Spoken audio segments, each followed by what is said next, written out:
Hello everyone, welcome to my YouTube channel. सबसे पहले तो आप सभी को आज है घुघुती त्योहार और जैसे खिचड़ी संक्रांत और मकर संक्रांति है ना, और साउथ में पोंगल। तो अलग अलग जगह अलग अलग नामों से अलग अलग तरीके से सेलिब्रेट किया जाता है। आप सभी को इसकी हार्दिक शुभकामनाएं। और सुबह को आज तो घुघुते बन रहे हैं कुमाऊं में, तो कल सुबह उठकर 3 बजे से काले कौवा काले ज़रूर बोलिएगा, है ना। और लंबी लंबी अपने पैर, सर से लेकर पैर तक मालाएं। तो कमेंट करके ज़रूर बताइएगा, जब आप छोटे छोटे थे या अभी आपके घर में छोटे हैं, तो क्या आपने ऐसा किया है कि सुबह 3 बजे उठकर और जल्दी नहा करके, क्योंकि माघ का महीना लग रहा है, तो क्या होता है कि माला बनाई जाती थी घुघुते की, जो रात को बनाए जाते थे, और सुबह को कौवे को खिलाकर काले कौवा काले घुत्ती बड़ा खा ले, तू ही जा लगड़ मकर दीजा सुनो घड़, है ना। तो इस तरीके से बुलाते थे, और जब तक कौवा आके खा नहीं जाता था तब तक वो हमसे जूठा नहीं करते थे, है ना। तो ये सारी चीज़ें थी। तो अब आते हैं हम अपने टॉपिक पे, जो कि है हिमालय नदी पर। हिमालय नदी तंत्र को हम आज कवर करेंगे। एमसीक्यूज फॉर्मेट है और इसी में हम 50+ क्वेश्चंस को कवर करेंगे with extra fact. Chambal, Hindon और टोन्स नदियाँ किस नदी की सहायक हैं? आपसे पूछा गया है कि चंबल, हिंडन और टोन्स नदियाँ जो हैं ये किसकी सहायक नदियाँ हैं? जल्दी से कमेंट करिएगा। ध्यान रखिए, इसमें सही आंसर क्या हो जाएगा आपका? फर्स्ट का ए, यमुना की। किसका है? यमुना।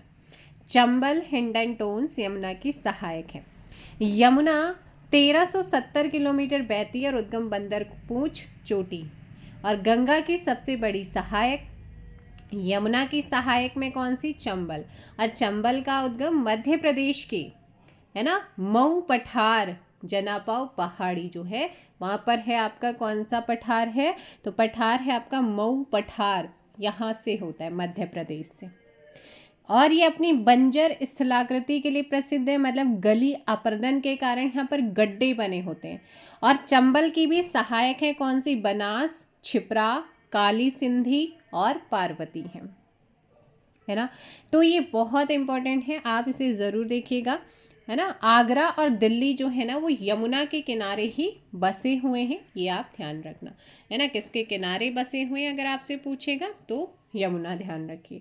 नेक्स्ट क्वेश्चन है आपका यहाँ पर कौन सा? हिमालय की सहायक नदियाँ जैसे श्योक, गिलगित, सिगर, गास्टांग और द्रास किस जल प्रणाली में मिलती हैं और अंततः अटोक के पास काबुल नदी को क्या हो जाती हैं? प्राप्त हो जाती हैं। तो यहाँ पर आपका सही आंसर क्या हो जाएगा? आप जानते हैं श्योक।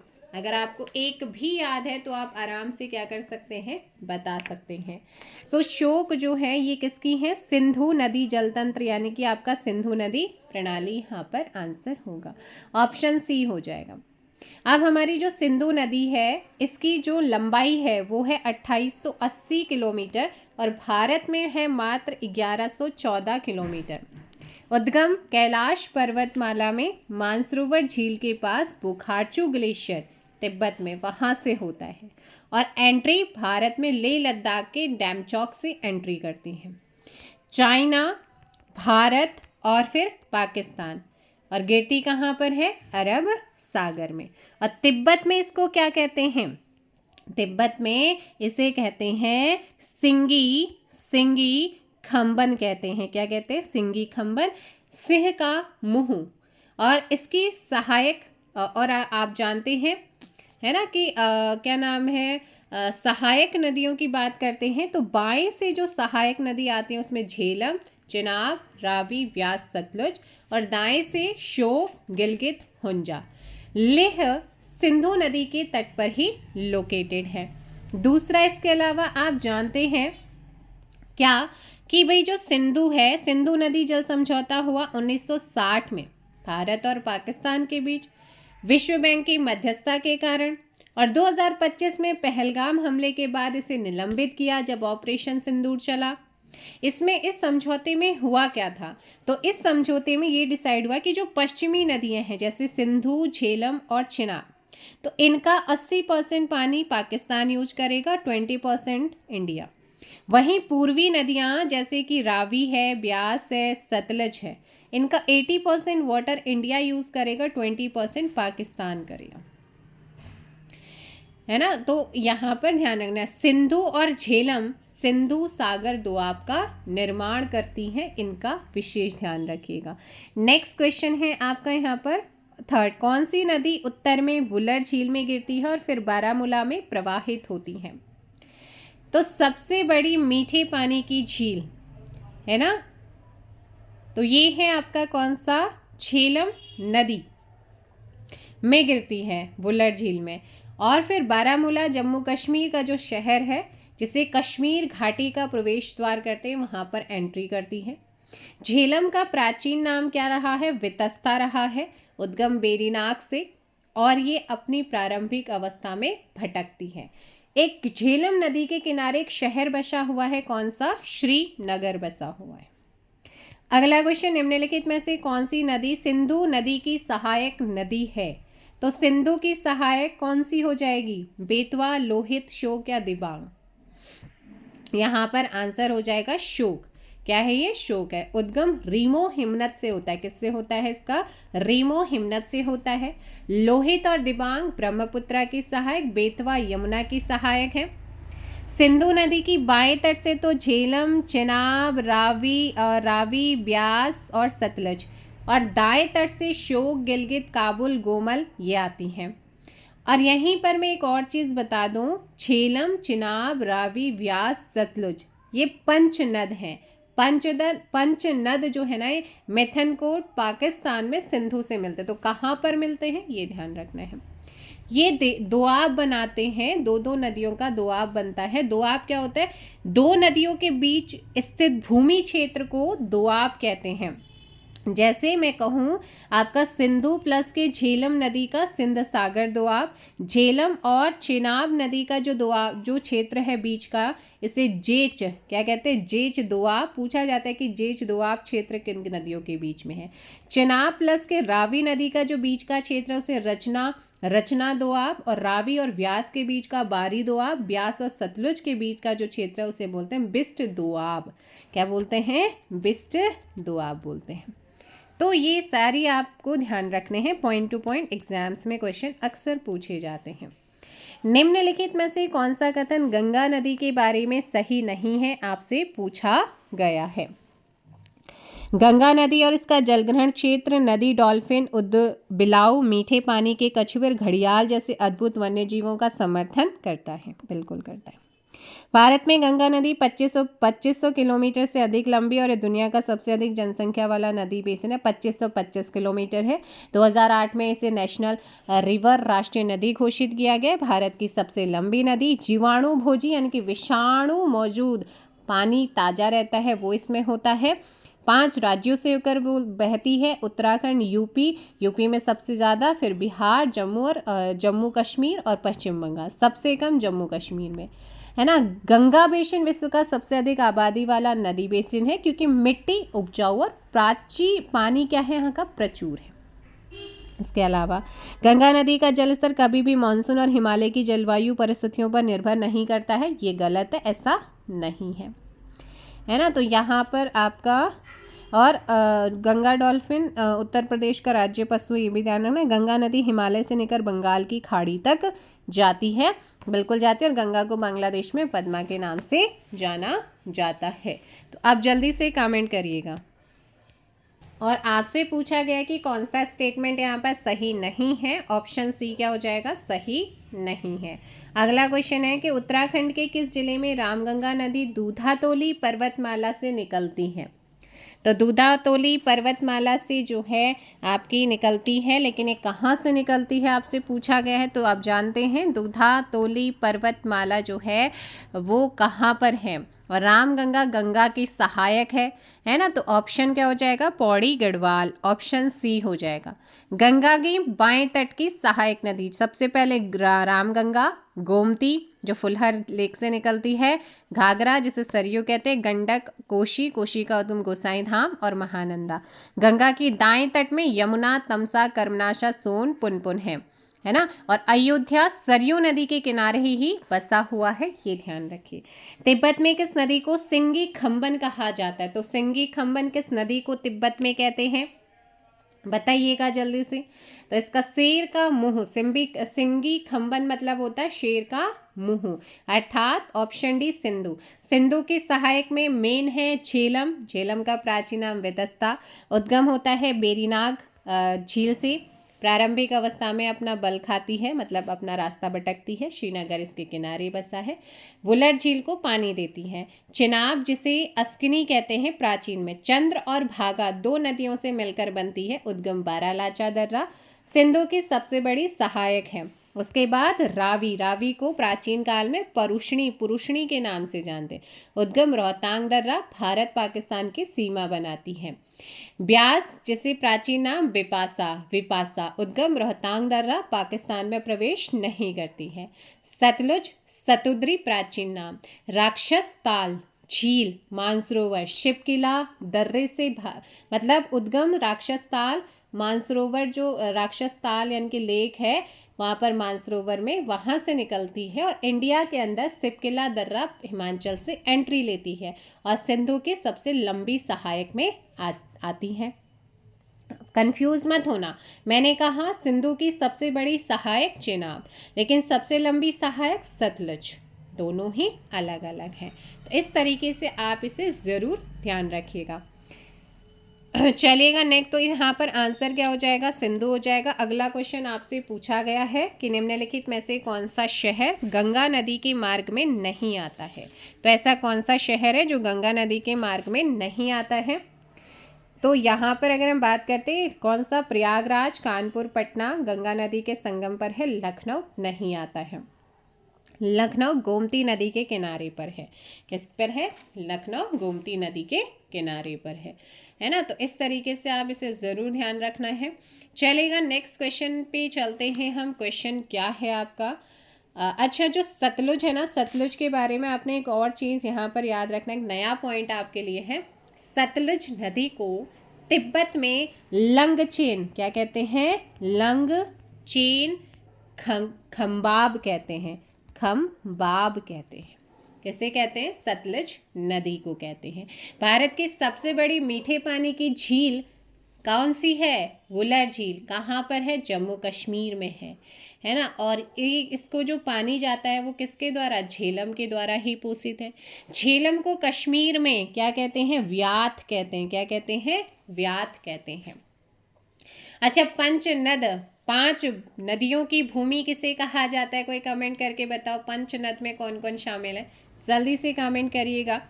अब अगला क्वेश्चन आपसे पूछा गया कि निम्नलिखित में से कौन सा नदी और उसकी सहायक नदी का जोड़ा गलत है? बताइएगा कौन सा गलत है। Question number 9। यमुना, टोंस, ठीक है। चंबल की, राप्ती नहीं, राप्ती घाघरा नदी की सहायक है। राप्ती किसकी है भाई? घाघरा नदी की सहायक है। और गोदावरी की मंजीरा है, सिंधु की झेलम है। तो यहाँ पर आपका ऑप्शन क्या हो जाएगा? बी रॉन्ग आंसर होगा। शारदा यानी कि गौरी गंगा भी घाघरा सरयू की सहायक नदी होती है, जिसका उद्गम मिलम हिमनद से होता है। किस नदी की सहायक नदियाँ? मयूराक्षी, दामोदर, कांग साबती और रूप नारायण हैं।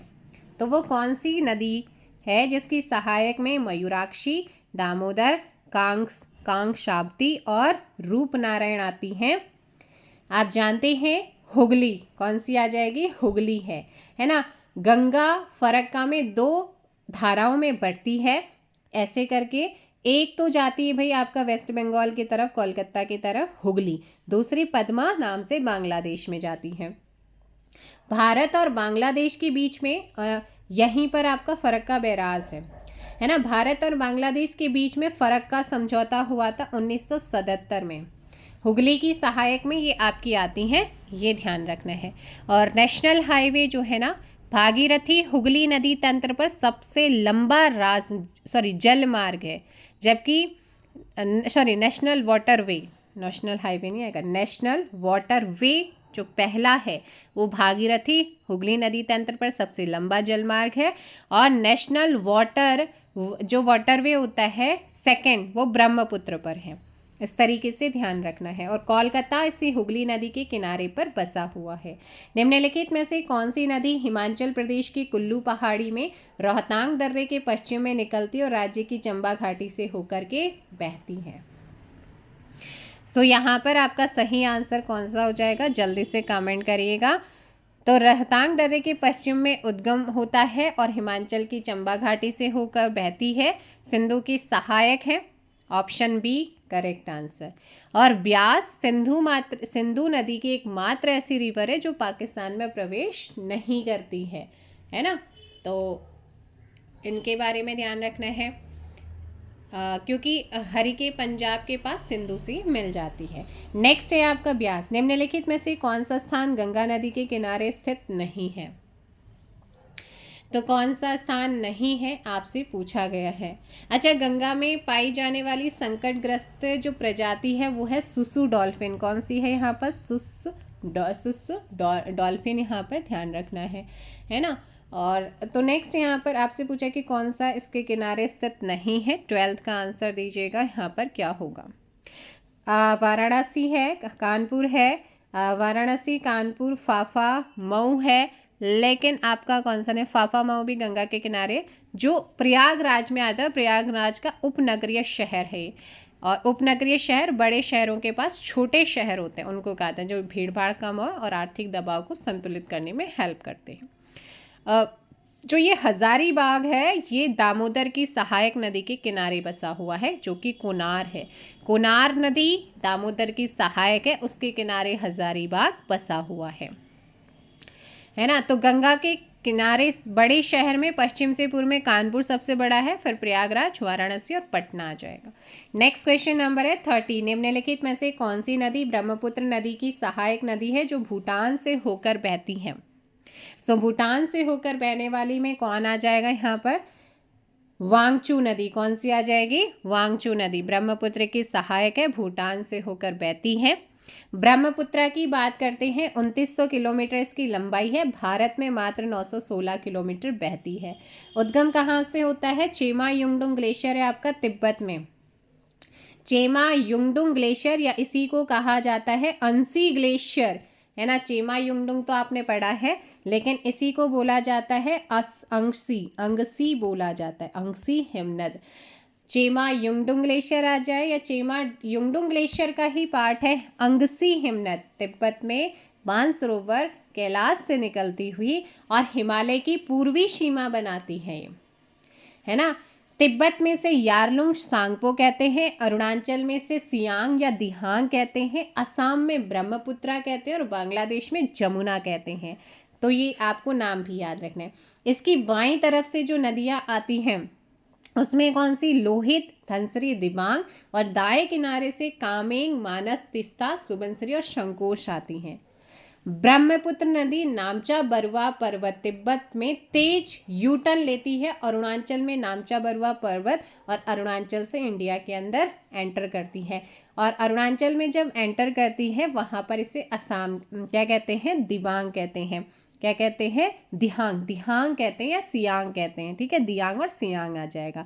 फिर धुबरी असम में दक्षिण की ओर मुड़ जाती है। माजुली और उमानंद, माजुली दुनिया का सबसे बड़ा नदी द्वीप, उमानंद दुनिया का सबसे छोटा नदी द्वीप कहाँ पर है? ब्रह्मपुत्र नदी पर है। अब देखो, अभी तक आपने सिर्फ क्या पढ़ा था कि हाँ जी दुनिया का सबसे बड़ा नदी द्वीप क्या है? माजुली है, जो कि ब्रह्मपुत्र पर है। लेकिन दुनिया का सबसे छोटा नदी द्वीप भी ब्रह्मपुत्र पर है। कौन सा? उमानंद। ये सुंदरवन डेल्टा दुनिया का सबसे बड़ा डेल्टा बनाते हैं। मणिपुर पहाड़ियों से निकलने वाली बराक नदी बांग्लादेश में सुरमा और कुशियारा नदियों के रूप में एंटर करती है और बाद में मेघना बनती है, जहाँ इसे पद्मा यानी कि भारत में गंगा और जमुना भारत में ब्रह्मपुत्रों का संयुक्त प्रवाह, मतलब इन दोनों पद्मा और जमुना का संगम है आपका मेघना। गंगा ब्रह्मपुत्र बेसिन का क्षेत्र कई बार पूछा जाता है कि कितने अक्षांश के बीच में है, तो 10 डिग्री नॉर्दर्न लैटिट्यूड से 30 डिग्री नॉर्दर्न लैटिट्यूड, है ना, यहाँ तक का बीच में है। एक बहुत ही आपका मैं बता देती हूँ, ढोला सादिया पुल जिसे भूपेन हजारिका पुल कहते हैं, असम और अरुणाचल प्रदेश को जोड़ता है और लोहित नदी पर लोकेटेड है। और लोहित किसकी सहायक है? ब्रह्मपुत्र की सहायक है। चलिएगा, अब आप यहाँ पर आंसर दीजिएगा। तो ये मैंने आपको बता दिया है, वांगचू नदी यहाँ पर आपका करेक्ट आंसर हो जाएगा 13th का ऑप्शन से, जिसमें आपको हर एक चीज़ बता दी है ना। अब हम चलते अगले क्वेश्चन। पाकिस्तान किस नदी पर डाइमर भासा बांध का निर्माण कर रहा है? तो डाइमर भासा डैम का निर्माण कर रहा है सिंधु नदी पर। निम्नलिखित में से कौन सी नदी हिमालय की बर्फ से पोषित स्नोफीड रिवर है? तो स्नोफीड रिवर में आपकी आ जाएगी यमुना, जो हिमाच्छादित या हिमनद क्षेत्रों से निकलती है। हिमपोषित नदी कौन होती है? हिमपोषित नदी वे होती हैं जो हिमच्छादित या हिमनद क्षेत्रों से निकलती है, और अधिकांश हिमालय नदियां जो होते हैं हिमपोषित है, जैसे गंगा यमुना, है ना। हिमालय नदियां 12 मासी होती है, पूरे वर्ष जल रहता है। लंबे मार्ग है जैसे गंगा ब्रह्मपुत्र। प्रायद्वीपीय क्षणिक होती है, शुष्क मौसम में कम प्रवाह, छोटे और उथले मार्ग हैं। Narmada Tapti as example. So यहाँ पर ऑप्शन ए हो जाएगा। अगला क्वेश्चन क्या है आपका? ब्रह्मपुत्र नदी नामचा बरवा पर्वत में यू टर्न लेने के बाद किस राज्य में प्रवेश करती है? और वहाँ कहा जाता है इसे दिहांग। क्या कहते हैं? दिहांग कहते हैं, या इसी को ही क्या कहा जाता है? सियांग भी कहते हैं। तो ये है आपका अरुणाचल प्रदेश। अरुणाचल के बाद असम में जाती, ब्रह्मपुत्र के नाम से जानी जाती है। फिर उसके बाद जब बांग्लादेश में जाती है, जमुना के नाम से जानी जाती है। और इसी तरह सिंधु जो होती है नंगा पर्वत पर दक्षिण की ओर मुड़ती। आपको याद रखना है नंगा पर्वत कहाँ पर है, किस केंद्र शासित प्रदेश में है, मुझे कमेंट करिएगा। नंगा पर्वत की बात हो रही है। नामचा बरवा अलग है, नंगा पर्वत है। सिंधु नदी हिंट आपको दे दिया, अब आपका काम है बताने का। नेक्स्ट क्वेश्चन, भारत और श्रीलंका को जोड़ने वाले द्वीप समूह को क्या कहा जाता है? तो भारत और श्रीलंका को जोड़ने वाले जो द्वीप समूह होते हैं इनको क्या कहते हैं? तो इनको कहा जाता है, जैसे राम सेतु है ना, राम सेतु भारत के रामेश्वरम द्वीप यानी कि पंबन द्वीप को श्रीलंका से जोड़ता है। पाक जलडमरू मध्य भारत और श्रीलंका को अलग करता है। तो भारत और श्रीलंका को जोड़ने वाला एडम सेतु यानी कि हमारा राम सेतु, ऑप्शन डी हो जाएगा। नेक्स्ट क्वेश्चन आपका, निम्नलिखित नदियों को उत्तर से दक्षिण की ओर क्या करना है? दक्षिण की दिशा में व्यास, सिंधु, चिनाब, सतलुज, रावी। तो उत्तर से दक्षिण की तरफ इन्हें लगाना है। सिंधु इसकी सहायक नदियां उत्तर दक्षिण में सिंधु, झेलम, चिनाब, रावी, व्यास, सतलुज। सो सिंधु के बाद आपकी कौन सी आ जाएगी? सिंधु, चिनाब, रावी, व्यास, सतलुज, यानी कि ऑप्शन डी हो जाएगा। क्या हो जाएगा? ऑप्शन डी यहाँ पर करेक्ट आंसर होगा। आप देखो झेलम नहीं है, अगर झेलम दिया होता तो सिंधु के बाद सिंधु हो गया, झेलम आता है, फिर आपका चिनाब आता, फिर रावी आता, फिर व्यास आता, फिर सतलुज आता। झेलम नहीं है, इसीलिए परफेक्ट आंसर डी होगा। नेक्स्ट है आपका, गंगा ब्रह्मपुत्र बेसिन के अक्षांशीय क्षेत्र में स्थित है। अच्छा क्वेश्चन है। और जो सतलज है वो सिंधु की सबसे लंबी सहायक, जबकि चिनाब सबसे बड़ी सहायक है। दोनों में कंफ्यूज नहीं होना है। तो ये 10 डिग्री उत्तरी अक्षांश से 30 डिग्री उत्तरी अक्षांश के बीच का क्षेत्र आता है। तो यहाँ पर आपका क्या आंसर हो जाएगा? ऑप्शन डी करेक्ट आंसर होगा। राइट। नेक्स्ट क्वेश्चन है, गंगा का मैदानी क्षेत्र किन दो नदियों के बीच फैला हुआ है? तो गंगा का जो मैदानी क्षेत्र है वो किन दो नदियों के बीच में फैला हुआ है? तो फिर यहाँ पर क्योंकि तिस्ता होगा नहीं, तिस्ता ब्रह्मपुत्र का आ जाएगा, तो फिर हम घग्गर और भागीरथी में जाएंगे। ऑप्शन सी, गंगा का मैदान घग्गर और तिस्ता के बीच में। एक सेकंड, गंगा का मैदानी क्षेत्र किन दो नदियों के बीच फैला हुआ है? तो घग्गर और तीस्ता आएगा, ऑप्शन बी आएगा, है ना।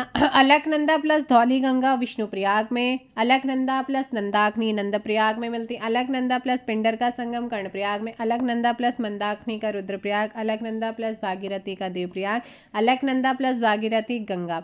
और भागीरथी का उद्गम गोमुख हिमनद से, अलकनंदा का उद्गम सतोपंथ हिमनद से होता है। तो इसीलिए 20 का ऑप्शन बी होगा, घग्गर और तीस्ता होगा। कौन सा नदी बेसिन 8,60,000 वर्ग किलोमीटर क्षेत्र को धारण करता है और 11 भारतीय राज्यों में फैला हुआ है? सो ये है गंगा बेसिन, ऑप्शन बी हो जाएगा। 11 भारतीय राज्य में यूके यानी कि उत्तराखंड, यूपी, HR हरियाणा, हिमाचल, दिल्ली, बिहार, झारखंड, राजस्थान, मध्य प्रदेश, छत्तीसगढ़ और West Bengal. Next question number है आपका 22। कौन सी नदी मध्य प्रदेश के मालवा पठार के महू या मऊ आएगा यहाँ पे, मऊ के पास से निकलती है, मऊ के पास से निकलती है। सो ये है हमारी चंबल। कौन सी है? चंबल हो जाएगी, है ना, चंबल का बिहड़। ये अवनालिका अपर्दन और घड़ियाल जो होते हैं, घड़ियालों के लिए जानी जाती है। चंबल के किनारे कुछ शहर बसे, जैसे कोटा है, ग्वालियर है, धौलपुर है। इसकी सहायक में पार्वती, कालसंदी, छिप्रा और बनास आती हैं।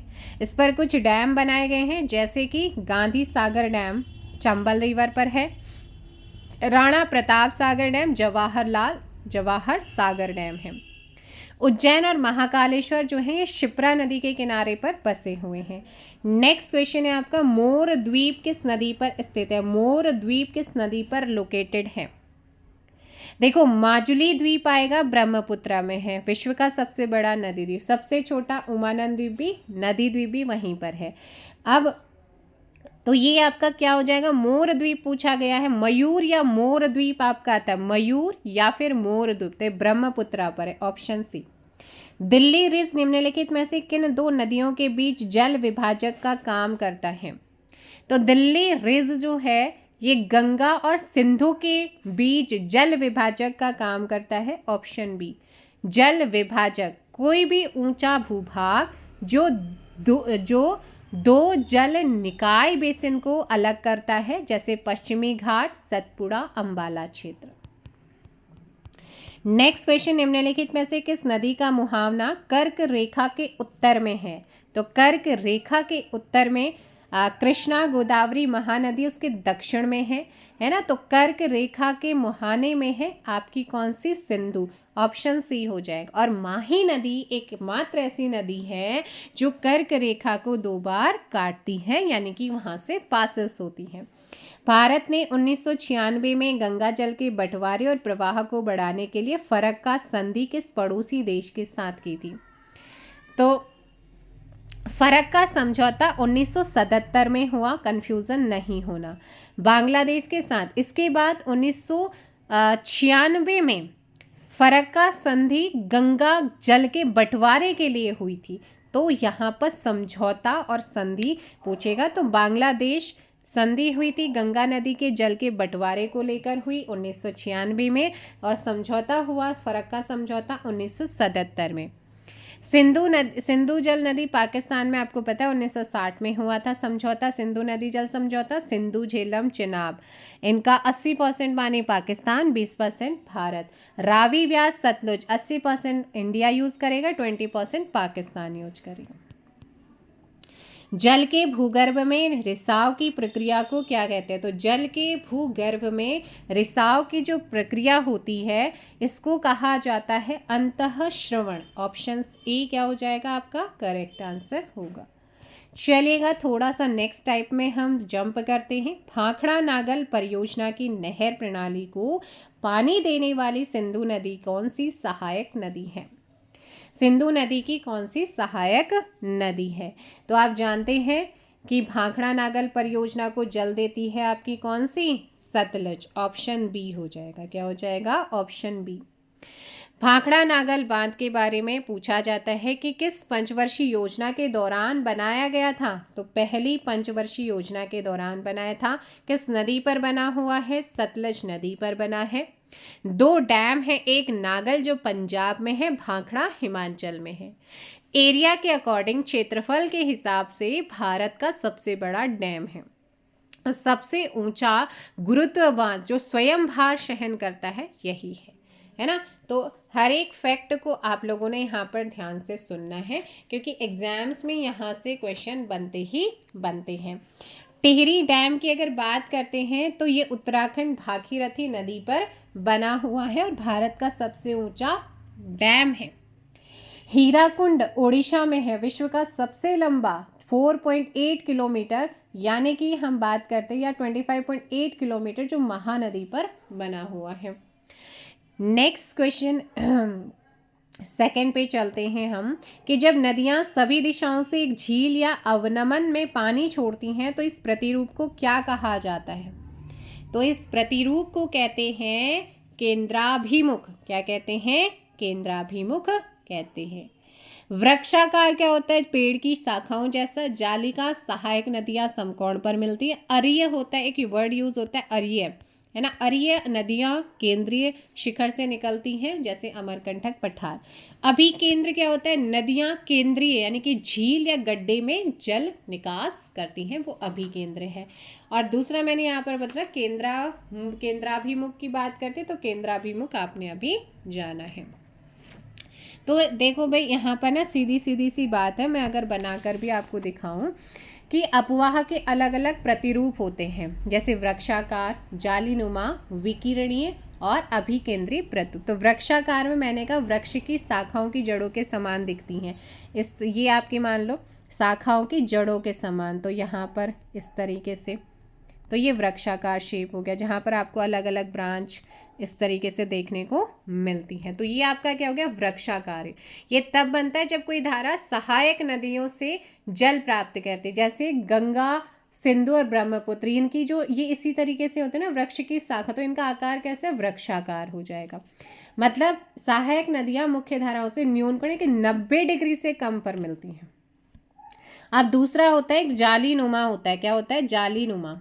ये तब बनता है अपवाह प्रतिरूप जब मुख्य नदियों की प्राथमिक सहायक नदियां एक दूसरे के समानांतर बहती हैं, है ना, एक दूसरे के समानांतर बहती है। द्वितीय सहायक नदियां उन्हें समकोण पर मिलाती है। जैसे ये कोई रिवर है और यहाँ से ये चल रही हैं, तो ये समकोण पर क्या चल रही हैं? समानांतर ही तो चल रही हैं। जैसे छोटा नागपुर से निकलने वाली नदियाँ हिमालय क्षेत्र के ऊपरी भाग की, जैसे दामोदर, सिंधु हैं, तो ये होती है जालीनुमा। अब जालीनुमा इस तरीके से होती है। अब होता है एक होता है अपकेंद्रीय। अपकेंद्रीय होता है, ये प्रतिरूप कब बनता है अपवाह का? तो धाराओं और नदियों का वो प्रतिरूप जो किसी केंद्रीय उच्च बिंदु से बाहर की ओर विकिरण करता है और ज्वालामुखी और शंक्वाकार संरचनाओं के आसपास सामान्य रूप से पाए, जैसे अमरकंटक पहाड़ी से निकलने वाली नर्मदा, सोन महानदी। तो ये अपकेंद्रीय अपवाह प्रतिरूप के उदाहरण है। इनका शेप कैसे होता है? तो ये आप यहाँ पर इस तरीके से देखो, इस तरीके से आपको देखने को मिलती हैं। इसके बाद एक और आता है अभिकेंद्रीय आता है। अपकेंद्रीय देखा, अभिकेंद्रीय, ये विकिरण प्रतिरूप के विपरीत होता है। इसमें धाराएं किसी केंद्रीय अवनमन यानी कि बेशन की ओर प्रवाहित हो, जैसे लुकटक झील। तो इसमें आपका कैसे बनेगा बता रही हूँ मैं आपको इस तरीके से, तो ये आपको ध्यान रखना है, मतलब गोलाकार शेप में ही आएगा। तो इस तरीके से आप इसको ध्यान रख, तो लुकटक लिखोगे। तो ये कुछ वर्ड्स टर्मिनोलॉजी आपकी पूछी जाती है, तो ध्यान। डी, बेंगलुरु से नई दिल्ली तक सबसे छोटा मार्ग से रेल यात्रा करती है। निम्नलिखित में से कौन सी नदी वह इस यात्रा के दौरान पार नहीं करेगी? तो कौन सी नहीं करेगी? तो यहाँ पर यमुना को पार नहीं करेगी, है ना। यमुना दिल्ली रेलवे स्टेशन के समानांतर बहती है, इसलिए नई दिल्ली तक बिना यमुना पार किए पहुँचा जा सकता है। तो यहाँ पर ये अच्छा, इसके किनारे, यमुना के किनारे कुछ शहर बसे हैं, जैसे आपका दिल्ली, आगरा, यमुना, है ना, और दिल्ली, आगरा, यमुना में कानपुर, इलाहाबाद, वाराणसी, पटना में गंगावती। नेक्स्ट क्वेश्चन है जबलपुर नर्मदा नदी, अहमदाबाद साबरमती, सूरत ताप्ती, अयोध्या सरयू नदी के किनारे हैं। डिब्रूगढ़ ब्रह्मपुत्र, उज्जैन शिप्रा नासिक गोदावरी, अमरावती कृष्णा, कोलकाता हुगली, लखनऊ गोमती, हैदराबाद मूसी, कोटा ग्वालियर धौलपुर चंबल नदी के किनारे है, श्रीनगर झेलम के है। लुधियाना की बात करते हैं तो सतलज आ जाएगा, जमशेदपुर स्वर्णरेखा, विजयवाड़ा कृष्णा रिवर के किनारे पर बसा हुआ है। तो इस तरीके से आपके एग्जाम्स में क्वेश्चन बनते हैं। नेक्स्ट हमारा क्वेश्चन सूची 1 को सूची 2 से मिलान करना है।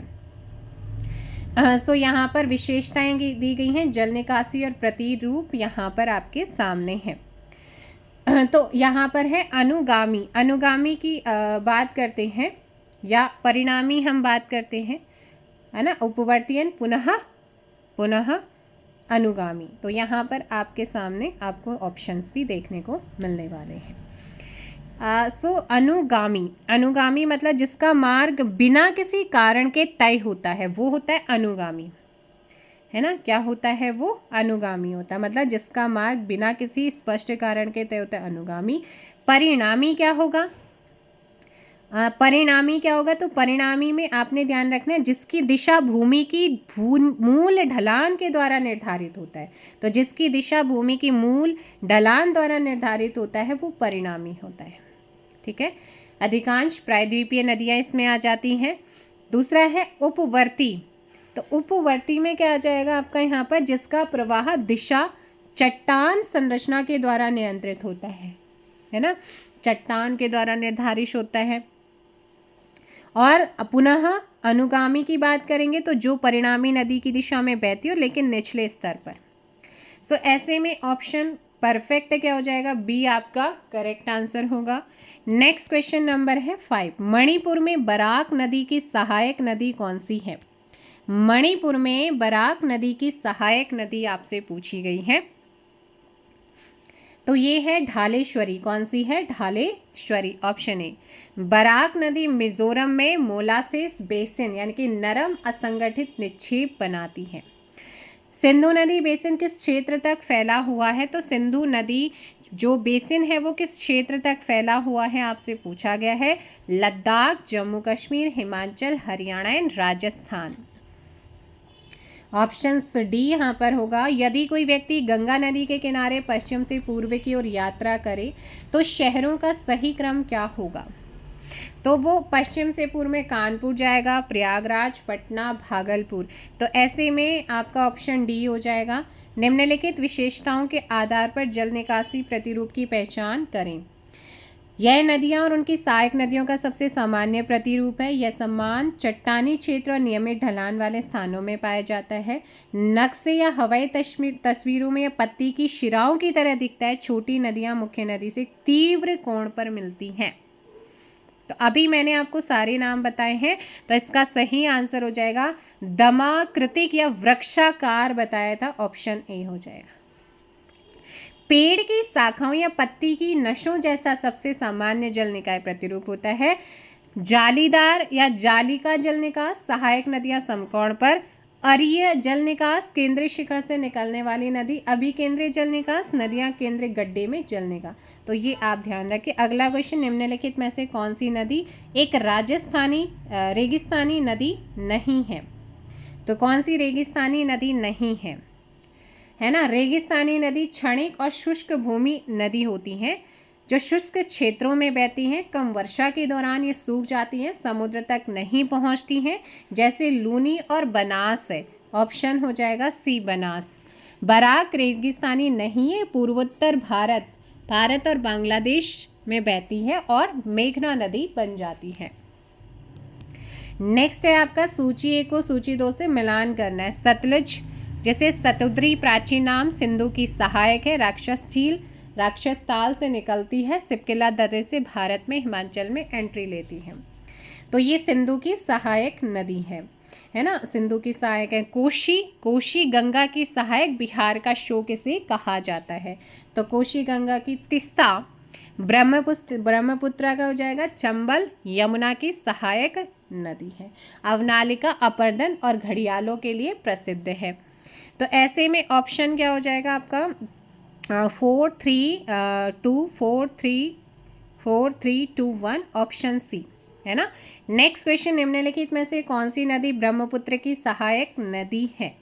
सो ब्रह्मपुत्र की सहायक में कौन सी आ जाएंगी? सो क्वेश्चन नंबर 11 मानस यहाँ पर आंसर हो जाएगा, है ना। ब्रह्मपुत्र की बाएं तट में लोहित धनसरी, ब्रह्मपुत्र की दाएं तट में दिबांग, कामेंग, मानस, तीस्ता, सुबनसिरी, घग्गर और कोशी गंगा की है, और असम हिमालय तीस्ता और ब्रह्मपुत्र के बीच में फैला हुआ है। फरक्का में गंगा के जल को किस देश के साथ साझा किया जा रहा है? 1977 में फरक्का समझौता, 1996 में फरक्का संधि भारत बांग्लादेश के बीच में हुई थी गंगा जल के बंटवारे को लेकर, ऑप्शन सी। नेक्स्ट क्वेश्चन, सूची 1 को सूची 2 से मिलान करना है। मुख्य नदी और सहायक नदी यहाँ पर दी गई है, मिलाइएगा। सिंधु नदी की सहायक में नुब्रा नदी आ जाएगी, 4th हो जाएगा। घाघरा गंगा की सहायक नदी है ना। तो अच्छा यहाँ पर है घाघरा की सहायक, घाघरा की सेती आ जाएगी। ब्रह्मपुत्रा की कौन सी आ जाएगी? ब्रह्मपुत्रा की धनसरी आ जाएगी, और कावेरी की भवानी नदी। सो ऐसे में 4 1 2 3 4 1 2 3 ऑप्शन बी, 13th का ऑप्शन बी। नेक्स्ट है सिंधु जल संधि 1960 के संदर्भ में निम्नलिखित में से कौन सी नदी का जल भारत को विशेष रूप से आवंटित नहीं किया गया था? तो ये नहीं किया गया था। सिंधु, झेलम, चिनाब, पाकिस्तान इसका यूज़ करता है, तो चिनाब यहाँ पर होगा, क्योंकि भारत का जो 80% यूज़ करना है वो रावी, व्यास, सतलुज का, ऑप्शन बी। निम्नलिखित में से किस नदी में माजुली नदी द्वीप स्थित है, बताइएगा। सो करेक्ट आंसर ब्रह्मपुत्र नदी में विश्व का सबसे बड़ा नदी द्वीप है, ऑप्शन सी ब्रह्मपुत्र। अलकनंदा और भागीरथी नदियों का संगम किस स्थान पर होता है? तो मैंने आपको बताया था, जल्दी से कमेंट करिएगा। क्वेश्चन नंबर है आपका 16th, और इसका सही आंसर क्या हो जाएगा? ऑप्शन देवप्रयाग करेक्ट आंसर होगा। नेक्स्ट क्वेश्चन नंबर है आपका 17। निम्नलिखित में से कौन सी नदी शिवकिला दर्रे से होकर बहती है? और शिवकिला से ही वो क्या करती है? सिंधु की सबसे लंबी सहायक है, राक्षस ताल मानसरोवर से निकलती है, और इंडिया में शिवकिला दर्रा हिमाचल से प्रवेश करती है। सो इसका सही आंसर क्या हो जाएगा यहाँ पर? ऑप्शन डी सतलज नदी। नेक्स्ट क्वेश्चन का आंसर दीजिएगा आप लोग। निम्नलिखित में से कौन सा राज्य गंगा बेसिन का हिस्सा है?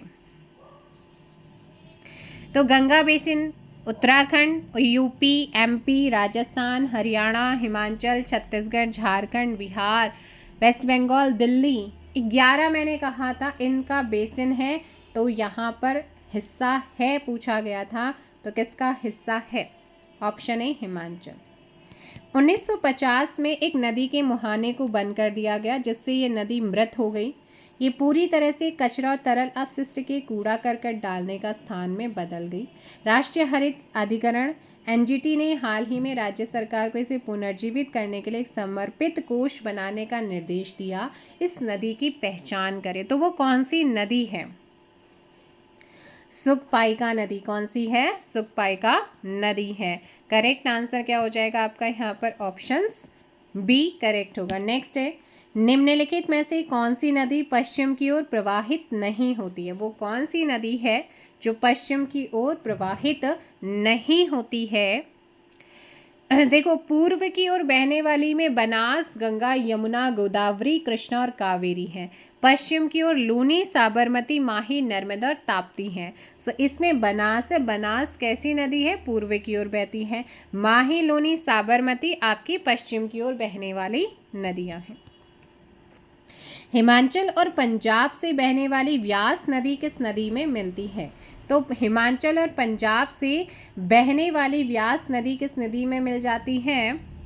सो 21 ऑप्शन क्या हो जाएगा? स्वयं सिंधु में मिलती है, व्यास सतलुज में मिलती है, और जो फिर खुद सिंधु में। सो ऐसे में ऑप्शन हो जाएगा बी। ब्यास को प्राचीन नाम क्या है? विपाशा। हिस्ट्री में पूछा जाता है। उद्गम रोहतांग दर्रा। सिंधु की एकमात्र सहायक नदी जो पाकिस्तान में प्रवेश नहीं करती, उससे पहले ही पंजाब के पास से सतलुज में मिलती है। नेक्स्ट है, निम्नलिखित में से कौन सी नदी ब्रह्मपुत्र की सहायक नदी नहीं है?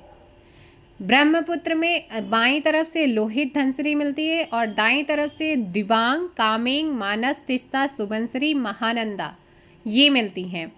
महानंदा तो ये ब्रह्मपुत्र की सहायक नदी नहीं है क्या?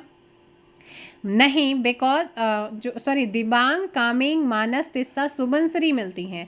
महानंदा गंगा की सहायक है, वेस्ट बंगाल में दार्जिलिंग हिल से ये निकलती है। निम्नलिखित में से किस नदी का स्रोत हिंदुकुश पर्वत श्रृंखला में है और ये लगभग 1100 किलोमीटर की लंबाई तय करके मानवीय आर्द्र भूमि में मिलती है। इस नदी को लेकर दो पड़ोसी देशों के बीच में जल विवाद भी बना हुआ है। सो ये है आपकी कौन सी?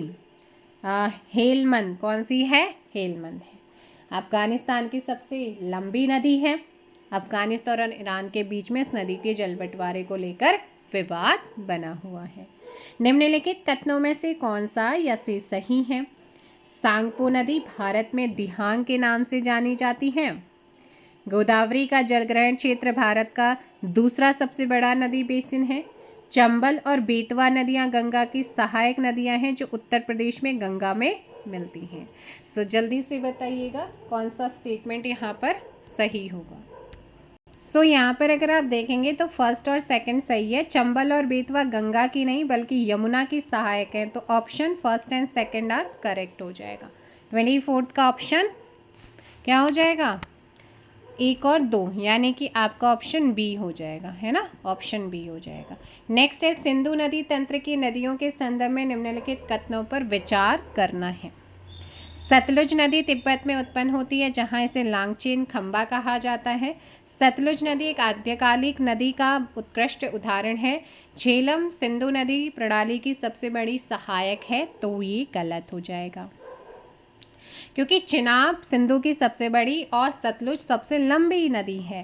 फर्स्ट और सेकंड क्या है? सही है। नेक्स्ट क्वेश्चन नंबर 26, ब्रह्मपुत्र नदी के संबंध में निम्नलिखित कथनों पर विचार करें। यह तिब्बत में मानसरोवर झील के पास से निकलती है। यह नामचा बरवा के पास यू आकार की मोड़ लेकर एक गॉर्ज के माध्यम से भारत में प्रवेश करती है। दोनों स्टेटमेंट क्या होंगे? गलत? सही? सही, ऑप्शन सी। निम्नलिखित में से कौन सा राज्य भारत में सबसे बड़े गहरे गड्ढों वाले क्षेत्र के लिए जाना जाता है?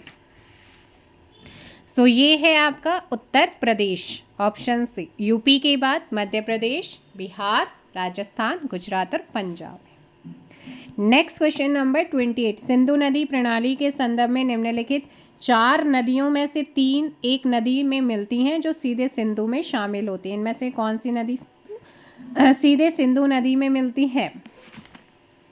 सो बताइएगा जल्दी से। 28 सतलुज, ऑप्शन डी हो जाएगा। निम्नलिखित कथनों पर विचार करें। झेलम नदी वुलर झील से होकर बहती है। कृष्णा नदी सीधे कोल्लेरू झील में मिलती है। गंडक नदी के घुमावदार मार्ग के कारण कंवर झील बनती है। सो यहाँ पर झेलम वितस्ता उद्गम वेरीनाग जम्मू कश्मीर प्रारंभिक अवस्था में बल खाती है। वुलर झील को पानी देते श्रीनगर इसके किनारे बसा है, तो ये बिल्कुल सही है। कृष्णा नदी कोलेरू झील को सीधे जल नहीं देती, इसे बुडमेरू और तम्मीलेरू की धाराएं जल देती हैं, तो ये गलत है।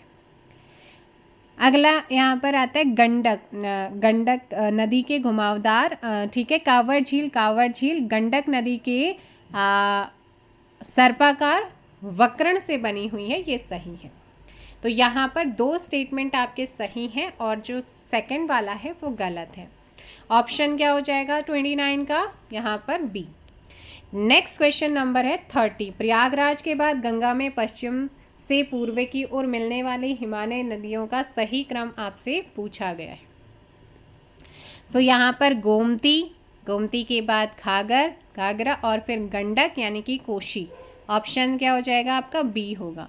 गंगा की बाएं तट की सहायक नदी पश्चिम से पूर्व में रामगंगा, गोमती, घाघरा, गंडक, कोसी, महानंदा, और दाएं तट की सहायक में यमुना, सोन, पुनपुन और पुनपुन आती हैं। नेक्स्ट है सिंधु जल संधि के बारे में कौन सा स्टेटमेंट आपका सही है? पूर्वी नदियाँ शब्द का सतलुज, ब्यास, रावी को एक साथ लिया जाता है। पश्चिमी नदी शब्द का सिंधु, झेलम, चिनाब को एक साथ लिया जाता है। बताइएगा। दोनों सही हैं, बताया 2-3 बार आपको बता चुकी हूँ। ऑप्शन सी।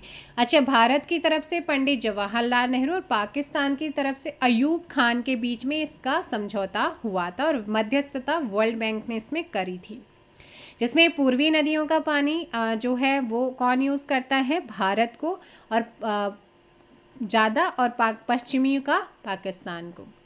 नेक्स्ट है, सिंधु नदी की कौन सी सहायक नदी हिमालय में उत्पन्न नहीं होती है?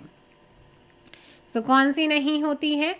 ये सुलेमान पर्वत श्रृंखला से निकलती है, तो इसमें कौन सी हो जाएगी आपकी? Gomal, option B.